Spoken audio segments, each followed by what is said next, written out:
Esse é uma cápsula e nós vamos falar agora do Haddad, cara, que fugiu, meu amigo, fugiu da briga. Hoje que o Congresso vai votar a urgência para a revogação do IOF, ele fugiu, entrou de férias. Adiantou as férias dele, tá? As férias estavam marcadas para julho. Ele falou: não, desisti, saí fora, vou sair fora aqui. E saiu de férias hoje, essa semana, para evitar mais desgastes, né? Olha que vergonha, bicho. O governo tá acabando, cara. Esse governo tá desmoronando, bicho. O ministro das Finanças, o ministro da Economia, que é o cara que patrocinou toda essa coisa do IOF, essa lambança do IOF, né? Não tem outro nome para chamar isso. Vocês lembram o que foi, né? O governo Lula tá gastando pra caramba, ficou com cobertor curto, não tem onde tirar dinheiro, cortou um monte de gastos, mas também quer botar mais imposto no rabo de todos nós brasileiros, né? Primeiro botou um imposto de IOF só absurdo, aí depois negociou com o Congresso, voltou atrás um pouco, aumentou o IOF também, mas aumentou menos, e botou mais um monte de impostos e um monte de coisa no final das contas, e o governo continua com o problema. Por quê? Porque o Congresso falou que simplesmente não vai aprovar nenhuma coisa nem outra, nem o IOF original, nem essa nova versão que cria um monte de impostos aí, né? E a votação da urgência será hoje na Câmara, né? A Câmara acerta votar a urgência de contra o IOF e deve ter mais de 300 votos. Um recado claro ao governo. E aí, no meio dessa confusão, o cara central dessa história, que deveria ser o ponto de referência do governo Lula para defender essa reforma, o cara sai de férias. Botou o auxiliar dele aqui, o Dário Durigan, vai assumir interinamente o Ministério da Economia.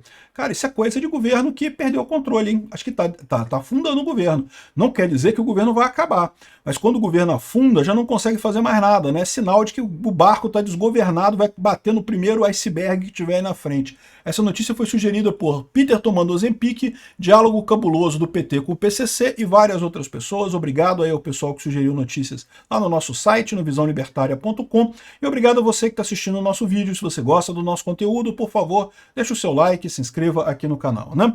Pois bem, olha que coisa, bicho. Nessa semana de votação sensível pra caramba no Congresso, aqui, ó, a Câmara vai votar com urgência hoje. Em princípio, não vão votar no mérito, vão votar apenas a urgência. Segundo diz o pessoal do Poder 360 aqui, isso aqui seria um recado para o governo. O governo está vendo isso como insatisfação da base pela não liberação de emendas, né? É o que eu falei com você. A ideia do Flávio Dino controlar as emendas, dizer que o governo não vai dar emenda, vai segurar as emendas do Congresso e coisa e tal, ia piorar a relação do governo com o Congresso. O Flávio Dino fez isso tentando ajudar o Lula para que o Lula tivesse mais controle sobre o Congresso, mas no final das contas, o que os congressistas estão vendo é o seguinte: esse governo tá uma merda completa, é possível que não tenha dinheiro para as emendas de qualquer forma, e no final das contas ficar associado com esse governo pode ser ruim de qualquer maneira. Então é melhor deixar as emendas para lá mesmo e partir para a briga com o governo. Pois bem, a Câmara dos Deputados definiu que nessa segunda-feira vai votar o requerimento de urgência do PDL, que derruba o decreto que aumentou o IOF, e também deve votar a questão da MP, também, que institui outros impostos, também deve anular esse pacote todo do governo, o que seria o ideal, tá? Fazer exatamente isso. Por quê? O governo que corte mais gasto, pô. Vende a Petrobras, vende os Correios, dá seu jeito aí, pô. O Lula quer gastar dinheiro como se não houvesse amanhã, tirando sempre do bolso do brasileiro? Não pode. Ele tem que dar um jeito de vender essa coisa. Outra coisa que eu acho interessante dessa história aqui é que você pode ver claramente que fracassou a ideia do governo Lula da propaganda de ser focada em pobres versus ricos, né? O governo Lula de novo insistiu nisso. Toda a desculpa do Haddad é que esse projeto aqui ia mirar o pessoal da cobertura. Ah, e a cobertura vai voltar a pagar o condomínio, não sei o que lá. Uma coisa que não tem sentido nenhum, uma ideia sem sentido, mas é mais uma vez a velha retórica da esquerda de ricos versus pobres e coisa e tal, quando todo mundo percebe que o que está acontecendo aqui é o governo roubando ricos e pobres ao mesmo tempo, né?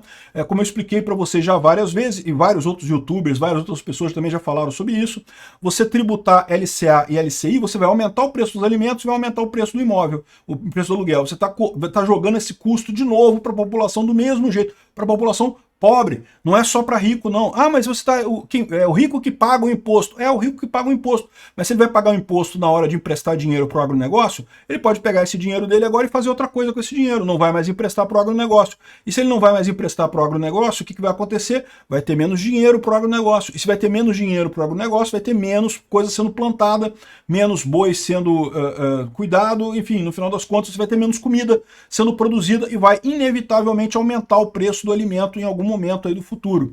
Então não tem jeito, todo imposto é imposto sobre a sociedade. Não existe, vou botar imposto sobre os ricos. A sociedade inteira vai pagar esse imposto. Isso vale para qualquer imposto. Vou botar imposto sobre os bancos. Meu amigo, imposto sobre os bancos, o banco vai passar na tarifa que você paga lá das coisas que você usa no banco. O banco é uma empresa com fins lucrativos, eles querem lucrar. Não adianta, né? Se o dono do banco não for ter lucro, ele vai sentar na casa dele e ficar vendo televisão, porque ele vai trabalhar se não vai ter lucro, né? Então o banco tem que ter lucro. E no final das contas, essas medidas que o governo fica dizendo que está cobrando dos bancos, acabam sendo cobradas dos correntistas dos bancos. Não tem outra maneira de fazer isso. Não existe isso, esse negócio de imposto, de resolver a economia através do Estado, através de imposto. Sempre piora a situação. O governo é o grande concentrador de renda no Brasil. Achar que o governo distribui renda é balela. O governo concentra a renda, rouba a renda de todo mundo, desde o mendigo que está na rua ali, caído na rua, pegando dinheiro emprestado, pegando dinheiro doado pelo pessoal. Na hora que ele pega aquele dinheiro, que ele vai comprar a pinga dele no bar ali, né? A pinga está com imposto de consumo. Então o mendigo pagou imposto. Todo mundo paga imposto, o pobre paga imposto pra caramba no Brasil. O governo não distribui renda de nada, ele concentra a renda. Aí essa renda vai lá pro governo e a maior parte vai para quem? Funcionários públicos, do STF, as lagostas do STF, os nababescos do Congresso e do Executivo, a montanha de amiguinhos sindicalistas do Lula, que o Lula colocou em cargos no governo, um monte de gente sindicalista idiota, pelego, que não sabe fazer porra nenhuma, um monte de cupincha do Lula em um monte de lugar do governo, o dinheiro vai para esse pessoal. Você está concentrando renda, está tirando dos mais pobres e dando para esse pessoal, né? Enfim, isso é um outro sinal. Falhou completamente essa tentativa do governo Lula de usar o chavão do rico versus pobres. Não que nós somos a favor dos pobres e vamos brigar com os ricos para cobrar imposto. Não está colando isso. Todo mundo já percebe que o governo rouba de ricos e pobres. Rouba de todo mundo. O governo não resolve o problema da pobreza ou da riqueza ou de ninguém.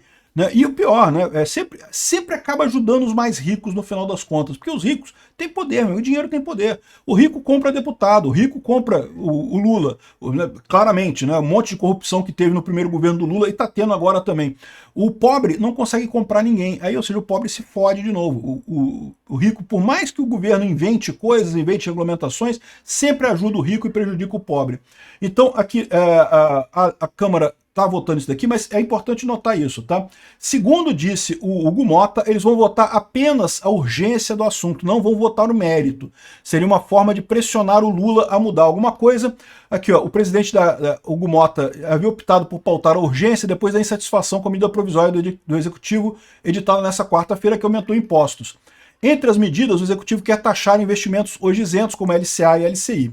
E o Mota diz que não está no cargo para servir a projeto político de ninguém, ou seja, ao Lula, né? O acordo foi visto pelo governista como um aceno de insatisfação da Câmara sobre liberação de emendas. Então, repara, o Hugo Mota não disse que é um aceno por questão de emendas. É o governo Lula, que é um governo fraco, um governo que não tem ideias, um governo que está aqui só para roubar a população, que está vendendo essa ideia de que é tudo por questão de emendas, né? Tá aqui a Gleisi Hoffmann aqui, ó.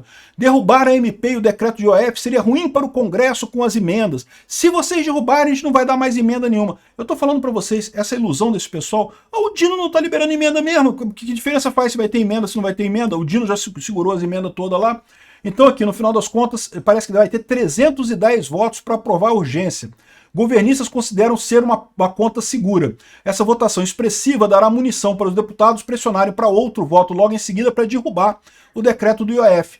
Essa possibilidade é remota, entretanto, mantendo o caráter de recado dos deputados. Ou seja, a gente vai ver, no final das contas, se vai ser as duas coisas juntas, esse é o ponto importante, ou se vai ser só recado dos deputados. Se for só recado dos deputados, existe a possibilidade de realmente eles quererem só mais verbas de emendas. Pode ser. Eu acho que não é isso não, tá? O governo, por sua vez, se comprometeu a adiantar o que está atrasado com as emendas e voltar a ter diálogo próximo com os líderes, né? O que não vai conseguir, pô. O Dino segura as emendas todas, então não tem diálogo com os líderes, né? Ou seja, no final das contas, e no meio dessa confusão toda, com essa coisa toda pegando fogo, o Haddad tira férias. Está tirando férias por quê? Porque sabe que vai tomar uma trobozonga, que vai perder essa votação no Congresso, que vai ficar mais uma vez taxado como Taxade, vai todo mundo colar nele o apelido de Taxade. O Taxade sacrificou a carreira política dele futura, que ele poderia ter eventualmente, para tentar ajudar o Lula, e está se ferrando completamente, porque esse é um governo que não tem salvação, e não está conseguindo nada, está colhendo derrota após derrota. Aqui, ó, as férias do Haddad correspondem a parte de um saldo remanescente de 2023 que estava prevista para 11 a 20 de julho, e foram antecipadas, ou seja, não é férias atrasadas, não, estava previsto para julho. Ele adiantou para agora, por quê? Porque viu que vai perder, que vai ficar feio pra caramba para ele, tá querendo fugir, meu amigo. Se bobear, o Haddad tá querendo meter o pé desse governo, como todo mundo, diga-se de passagem. O pessoal já percebeu que o governo Lula tá afundando. É um navio desgovernado que não sabe para onde vai, tá esperando um iceberg para afundar, né? Vamos ver no que vai dar essa votação hoje, tô ansioso. Obrigado por assistir o vídeo até o final. Além de curtir, compartilhar e se inscrever no canal, considere se tornar patrocinador com valores a partir de R$ 1,99. Clique no botão Seja Membro abaixo para saber as condições e vantagens de patrocinar o canal.